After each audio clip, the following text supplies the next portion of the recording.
She is my friend Veekshita. We are from 8th standard. Today we are going to explain you about the rain detector.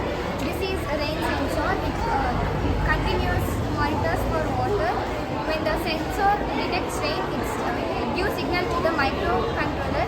The microcontroller then demands the motor to move the machines. It could be deploying the cover over the clothes or pulling the clothes inside.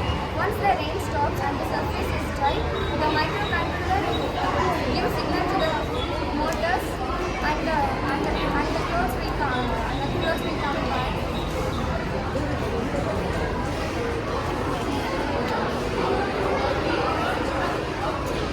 If the raindrop will fall on the sensor, means it will go inside the house.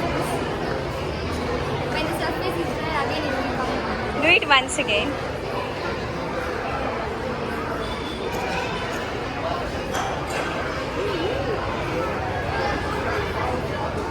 Where this is the sensor. Yes.